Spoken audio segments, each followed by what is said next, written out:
If you want to make a return to the starting rotation, do what Brandon Woodruff just did. 10 strikeouts, no walks, 5 brilliant innings against the Tampa Bay Rays. He earns the win. The Brewers take the opener of 2. Turn around quick. They might be playing right now when you're listening to this. You're Locked On Brewers. You are Locked On Brewers, your daily Milwaukee Brewers podcast. Part of the Locked On Podcast Network, your team every day. Good morning. Welcome into Locked On Brewers. It is Wednesday, June 29th. I'm Dominic Cotroneo. Thanks for making us your first listen of the day. Hey, you're going to love this. Today's episode is brought to you by the Sports Card Investor app. Welcome to the world of trading cards reimagined. Stay tuned later in the show for more information. This awesome new tool for collectors. You're going to want to check this out. It's the Sports Card Investor app. This is your only daily podcast dedicated to the Brew Crew all season long. We post episodes most Monday through Fridays. Obviously, we had the day off yesterday. We took the day off with the Brewers. So back today, recapping yesterday's brilliant 5-3 win for the Brewers over the Tampa Bay Rays in the first of 2 games. And the reason I joke and the tease, hey, they might be playing right now, quick turnaround. A 12 o'clock local first pitch in the Eastern time zone, so 11 o'clock first pitch here Central time. We're on the air on Bally Sports Wisconsin at 10:30 this morning, so flip it on and while you're at work, maybe put an earbud in with WTMJ of the guys on the road on the radio side of things. The Brewers might be playing by the time you're listening to this right now, so getting ready to try to take both of the games in Tampa Bay. In fact, the Brewers, with their win yesterday, the first team to win an interleague game at the Trop in the last 2 years.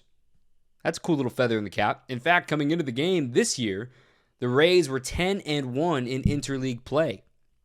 Well, the Brewers make it 10-2. They win 5-3 the final. We're going to go through the offense, that big 6th inning, take the lead, of course. Also going to talk plenty about Brandon Woodruff and maybe some odd managing in this game. But let's start with Big Woo. You can't start anywhere else. Coming off of the injured list and throughout the murky waters of early June, while Woodruff was on the disabled list or injured list, and learning that in addition to the ankle that he's dealing with, he's now dealing with something that most people have never heard of called Raynaud syndrome. And you're thinking, oh my goodness, is this how it ends? You know, I saw a lot of folks freaking out, like, what the heck is this? Well, we've learned now it's a very manageable, common condition. Will Salmon just put out a great piece during the game yesterday about the fact that Tom Glavine dealt with it throughout his career. So I really encourage you to go check that out in The Athletic.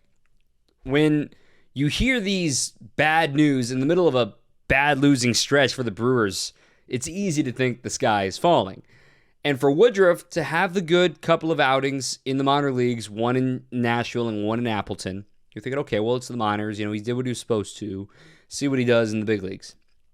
Well, he arrived. And what a reintroduction for Brandon Woodruff for him to restart his season with that game yesterday. He goes 5 strong innings, 76 pitches was the goal, 80 pitches to keep him on what he was in the minor leagues just to make sure he's good to go. So that was by design. If you want to criticize the Brewers for being too short with him, maybe it's warranted, but again, let's make sure he's healthy in August and September, and this is his first big league game back where there's a little more juice involved, a little more excitement, a little more adrenaline going on in this as opposed to a minor league start. So he gets 76 pitches, 51 of them were strikes, 5 innings, just 2 hits, just 1 run that was earned, no walks, 10 strikeouts.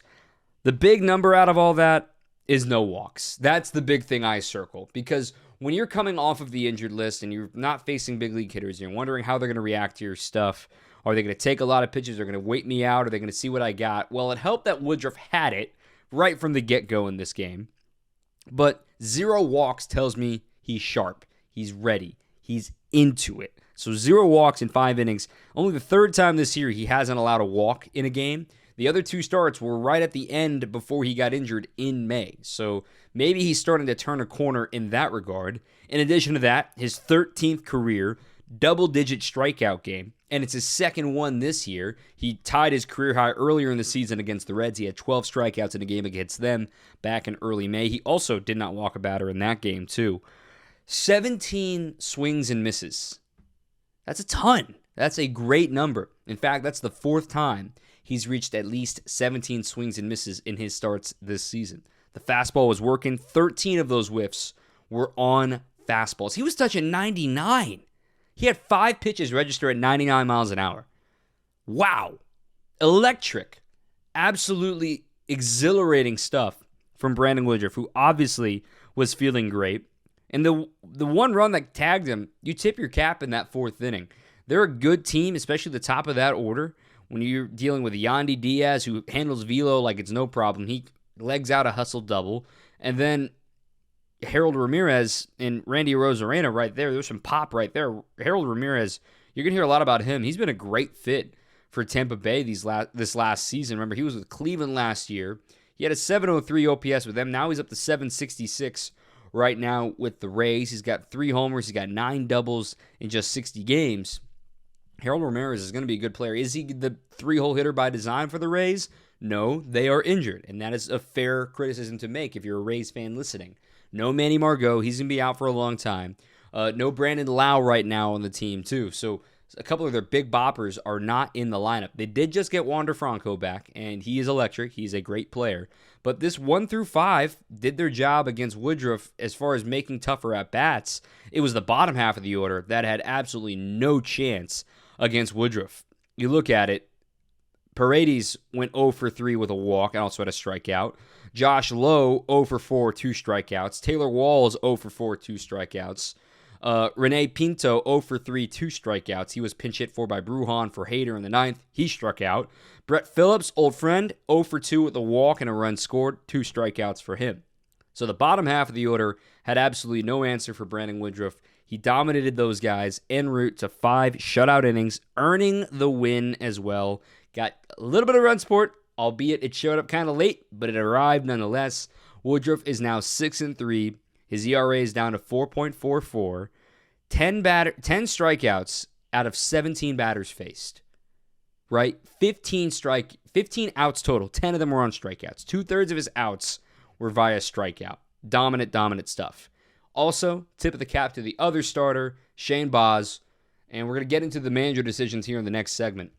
Shane Baz works into the 6th, 6 strikeouts. Brewers had absolutely no answer for his slider in this game. He had 15 whiffs. 9 of them were on the slider, 3 more of them on his curveball.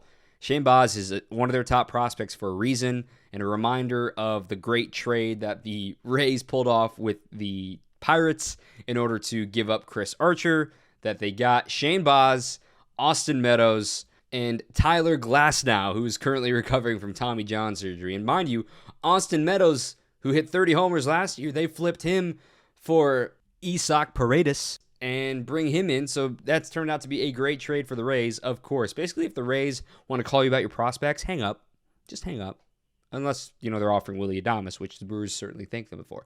The Brewers get the win 5-3. We can talk about the 8th inning here in just a second in our next segment.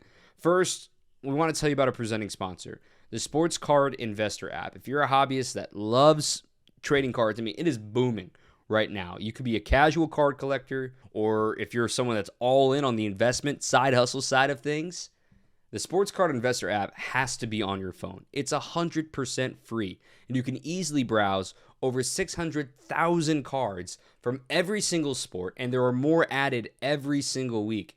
With the 7-day and 30-day charts, you can see the value of your favorite cards that you got sitting there thinking about, should I flip this graded one? Should I hang on to this one? It's so easy to figure out, new prospects that are debuting every day. What's the value? What's the market like in the last week and in the last month as the hype builds up around these rare and hard to find cards? You can find the best prices, and you can buy directly in the app thanks to the eBay deals feature. Look, eBay is exploding with sports cards investors as well. So you can have the instant value, know exactly what you need to bid thanks to the app. Jump straight into eBay, buy it right there, and boom, you've got that brand new rookie card of Aaron Ashby or whomever you wanted to get into. So you can download the Sports Card Investor app today, available for free in the Google Play and the Apple App Store, or you can go to sportscardinvestor.com/lockedon. These two managers are some of the best in the game, and I don't want to sit here and just say, they're wrong about this. The baseball is dying. Look, Every manager has made a mistake in their life. And in today's baseball, there are a lot more voices in the room. There are a lot more cooks in the kitchen, to use a cliche, if you will. Is it always a good thing? No. I'm not saying that Craig Counsell is not making the decisions, but he's not making them alone, just like Kevin Cash on the other side for the Rays. Look, Kevin Cash, second longest manager in the bigs for a reason. Craig Counsell, the longest tenured National League manager right now. There's a reason these guys are heralded the way that they are, in that they are as popular as they are amongst their front offices and amongst their players. They can mold what the front office wants with what the players want very, very well. So let's talk about what the front office was seeing and maybe what Kevin Cash was seeing in that sixth inning against Andrew McCutchen coming up, which was the fateful inning. The Brewers hit two-run homers off of Matt Whistler, the reliever, to take the lead and win the game 5-3. Eventually, they made it a 5-1 game. And we're also going to look ahead to Jason Alexander in the eighth inning coming into the game as a reliever, and we got Craig Counsell comments on the back end of that too. When it comes to the sixth inning, a big key point of context in all of this too, Shane Baz is coming off of injury. Shane Baz, one of their top prospects, they're going to have him around for a long time. He had to go take surgery during spring training to remove loose bodies in his arm, in his elbow. So he missed the first 2.5 months of the season. For him to come back at the start here of June, slowly building up, 95 pitches was the most he's thrown all season long. They were worried about making sure he's going to have the length out of him that they want. Fair criticism. Totally fine with that.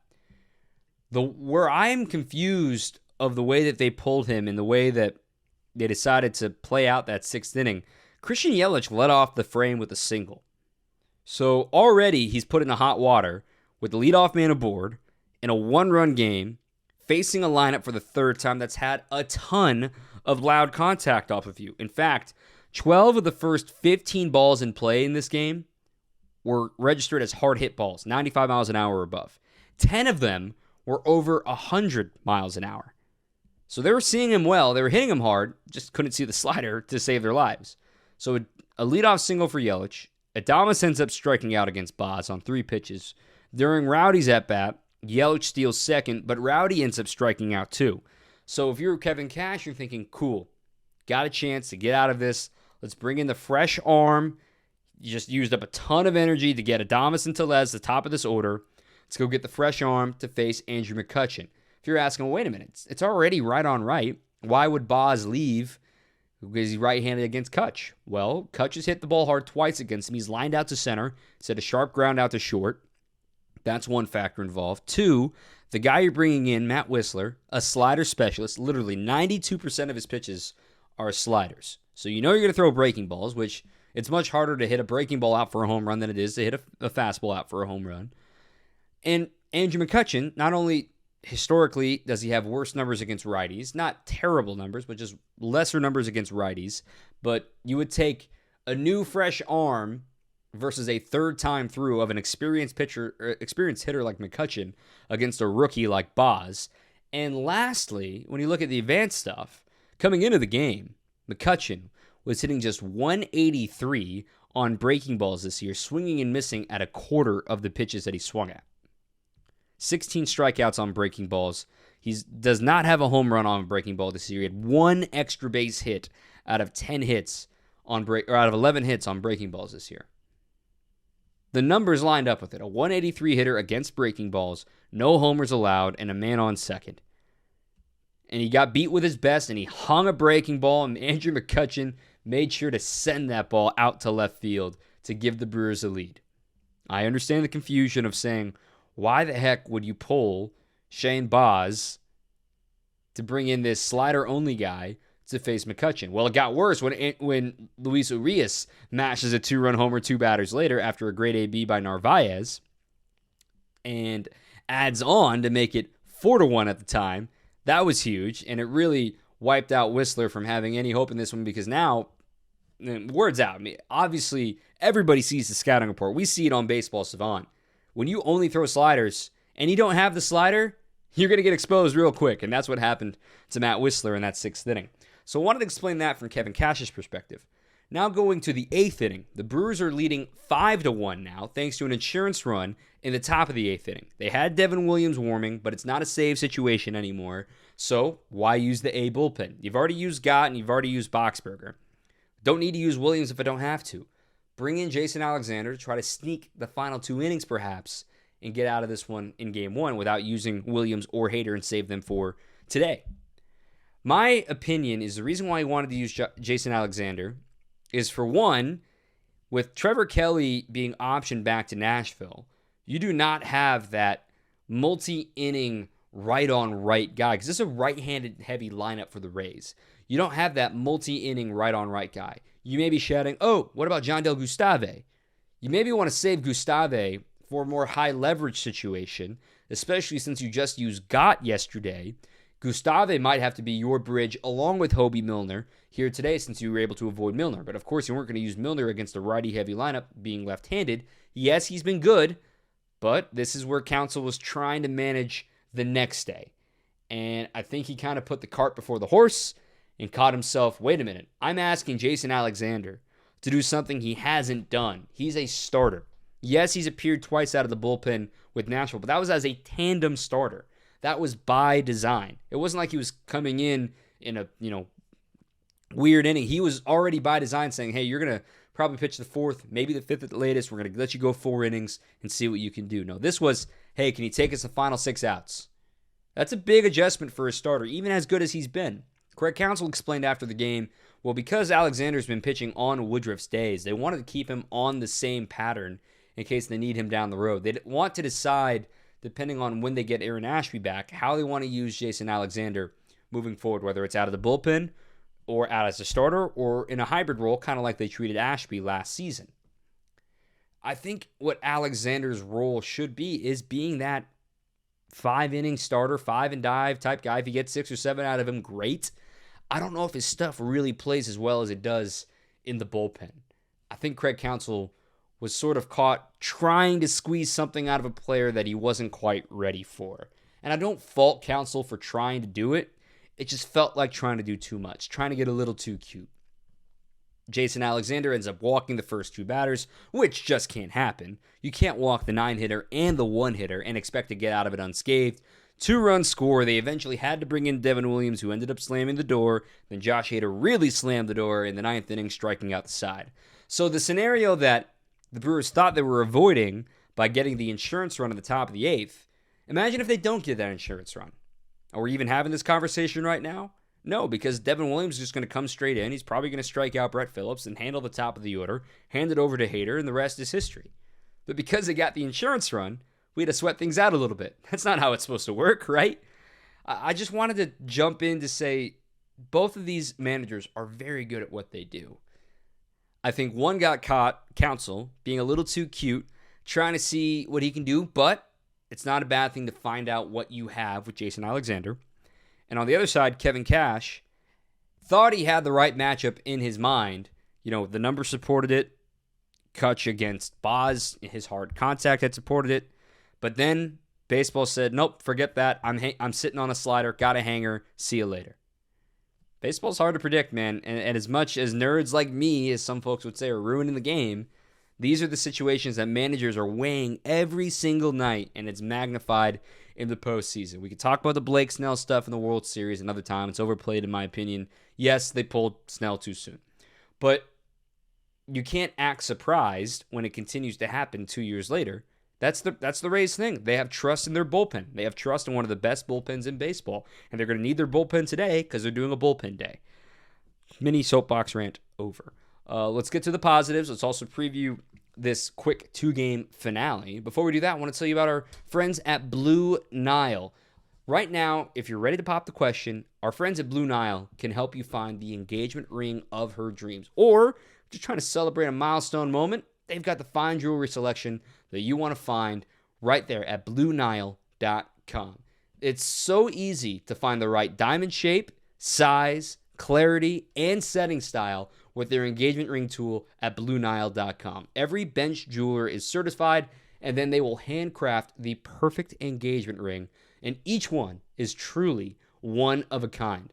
Whether you're customizing an engagement ring or you're designing stud earrings or you're trying to find something that's just perfect, you don't know exactly what she wants, your online jewelers at Blue Nile will allow you to create a bigger, more brilliant piece than you can imagine at a price you wouldn't find at a traditional jeweler. And they have expert advice available 24/7 with legendary service with 30-day returns. So you can make your moment sparkle with BlueNile.com. Locked On Brewers listeners can get $50 off a purchase of $500 or more with the promo code Locked On. That's all one word, Locked On. And that is a podcast exclusive offer that includes engagement rings. Again, the promo code Locked On. Every order is insured, it ships for free, and it arrives in discreet packaging that won't give away what's inside. You can shop stress-free and find your forever piece at BlueNile.com today. We're also brought to you by Rock Auto. There are so many makes and models of cars out there these days, electric, gas, diesel, whatever. It is impossible for your local auto parts store to stock all the parts that your car or truck could need. That's where Rock Auto is going to come in and make it easier than ever to find all the parts you are going to need. They have everything: brake parts, tail lamps, motor oil, new carpeting. I replaced my side mirror a couple of weeks ago. Had a new rear view mirror fell off one of my first cars. Had to get new vents for my AC. Everything is on rockauto.com, and their prices are reliably low for every single customer because they're a family business serving do-it-yourselfers for over 20 years. If you go to rockauto.com right now, and you can see all the parts available for your car or truck, when you see their How Did You Hear About Us box, make sure you write Locked On in there, so that way they know that we sent you here at Locked On Brewers. Amazing selection and reliably low prices, all the parts your car will ever need at rockauto.com. Let's wrap things up with some more good stuff from this one. How about Luis Urías? He gets a pair of hits. He's got multiple hits in now 3 of his last 7 games. He is starting to heat up. Of course, he hits the home run. He also had an opposite field RBI double. That was his first opposite field extra base hit this season for Huicho. Very encouraging to see in that regard. I want to take a mea culpa for a second. I want to apologize for yelling about Christian Yelich needing to moving down in the order about a month ago, that it just wasn't working out. And in response, the Brewers put him in the leadoff spot, and I was a little skeptical at first.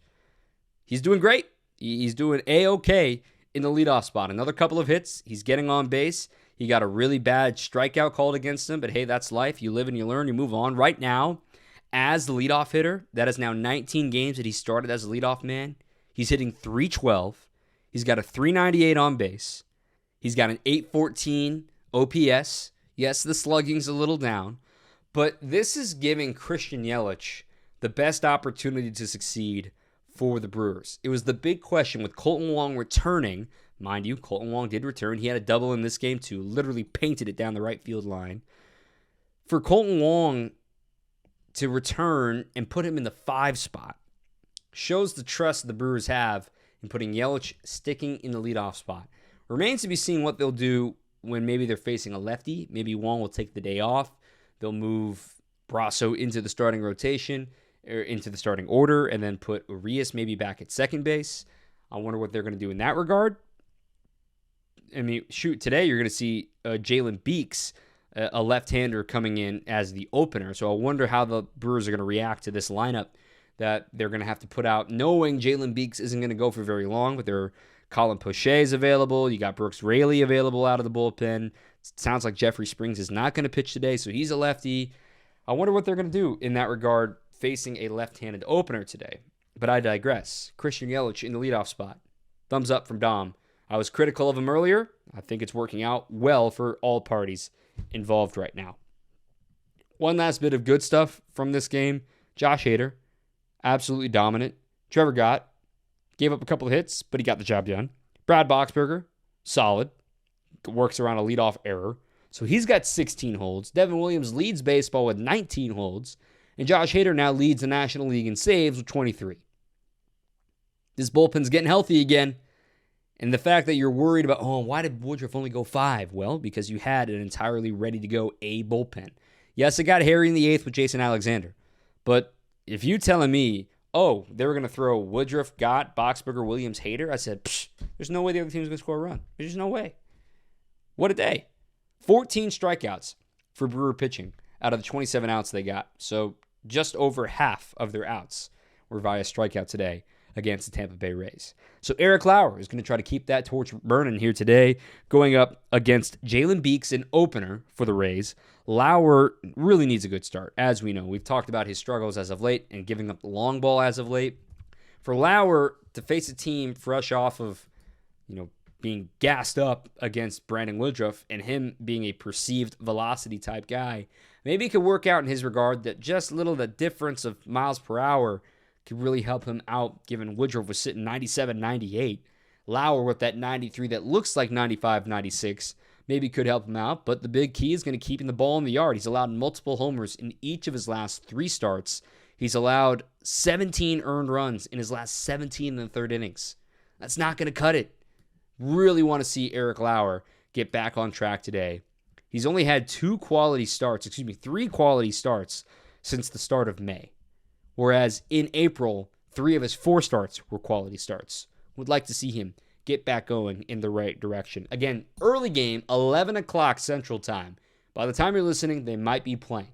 So go ahead and flip over to Bally Sports Wisconsin, turn on the radio, enjoy some Brewers baseball before they hit the road, continuing for 4 games in Pittsburgh over the weekend starting tomorrow. Brewers and Rays happening, very shortly. Thanks for making us your first listen of the day. If you haven't already, hit subscribe on our YouTube page or wherever you get your podcasts as well. Follow us on Twitter at Dom_Catronio and at Locked On Brewers. I will see you right back here tomorrow, hopefully talking about another Brewers win. Until then, keep on swinging.